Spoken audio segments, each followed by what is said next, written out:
Labas. Labas. Mes kažkur atvykome. Kur? Čia yra Vilniaus kogeneracinė jėgainė. O kuo tu vardu? Aš esu Margarita, kuro laboratorijos komandos vadovė. O čia yra mano laboratorija. Užeikit, parodysiu.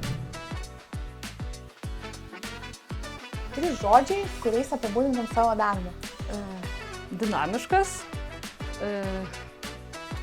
Manyčiau, kad kartais ir purvinas būna, visko pasitaiko. Ir kasdien keliantis iššūkius. Mes jauna laboratorija, ateikit, parodysiu. Kartais viską tenka išsibandyti savo kailiu. Užeikit. O ar tiki horoskopas? Nelabai, čia tokia mistika labiau. Tai, o mes tiksliukai čia laboratorijoje, tai skaičiais labiau tikiu. O ką veikia tavo komanda? Mano komanda yra kuro laboratorijos komanda, tai tyria visą atvykstantį kurą į Vilniaus kogeneracinę jėgainę. Mes tyriam biokurą ir atliekų kurą. Ir ateikit, parodysiu, kokios patalpos yra, kur tyriam visą kurą. O kokia įsimintiniausia tavo darbo diena buvo iki šiol? Mano įsimintiniausia diena turbūt buvo nedarbo dar. Pirmas pokalbis Vilniaus kogeneracinėje jėgainėje. Pamačiau didelį objektą ir mane labai žavė, tai būti kažko didelio dalimi. Girdėjau, kad čia yra šaldytuvas, ar tiesa? Taip, turim didelį šaldytuvą, kur telpa keli žmonės ir keli šimtai ėminių. Puikus atsigaivinti vasarą. O kokie mėgstamiausi tavo ledai? Koks skonis? Aš būsiu nuobodi, mano mėgstamiausi ledai yra vaniliniai. O čia galim atsigaivinti. Daug vietos, erdvu ir šalta. O ką mes čia matom? Čia saugomi yra atsarginiai biokuro ėminiai. Labai atsakingas darbas juos turėti ir prireikus išsiųsti vežėjams. O kaip tavo mokykloje sekėsi matematika? Ilga istorija šiaip, bet trumpais tai priklausomai nuo mokytojo. Jeigu geras mokytojas, tai gerai, jeigu ne, tai negerai. O fizika ir chemija?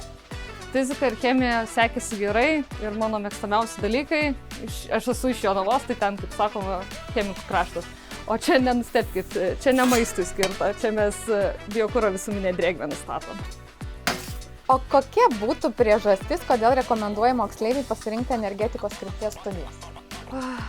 Dėl to, kad energetika yra tai, kas dabar priverčia pasaulį suktis. Mes be energijos niekur nenueisim ir tiek daug inovatyvių dalykų, kad mokytis ir atrasti save labai lengva.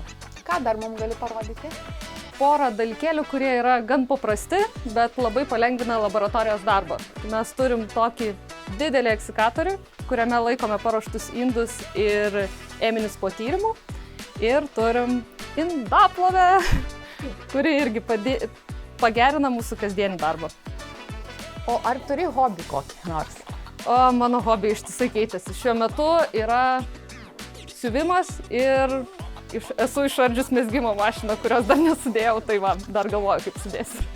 Koks tavo manymo energetikos sektorius bus po 10 metų? Manau, kad bus dar žalesnis negu dabar yra ir dar inovatyvesnis. Kokius tyrimus atliekate šioje laboratorijoje? Vienas iš svarbiausių tyrimų mūsų laboratorijoje yra biokuro kaloringumo nustatymas. Reikia labai specifiškai ėminį pasiruošti tam, tai biokuras sumalamas iki tokių dulkelių, o tos dulkelės suspaudžiamas į tabletę, kuri paskui yra deginama bomboje. Nebijokit, niekas nesprogsta. Pasakyk mėgstamiausią savo knygą. Man dar nieks neprarinkė Hario Poterio. O šalis, kurią norėtume aplankyti? Tikriausiai būtų Japonija. Aš mėgstu labai visokias jūros bjaurybės. O ar dažnai sapnuoji savo darbą? Šiuo metu jau nebe, bet dėja man tenka grįžti prie darbų, kad daugiau nesapnuočiau, tai palydėsiu jūs lauką.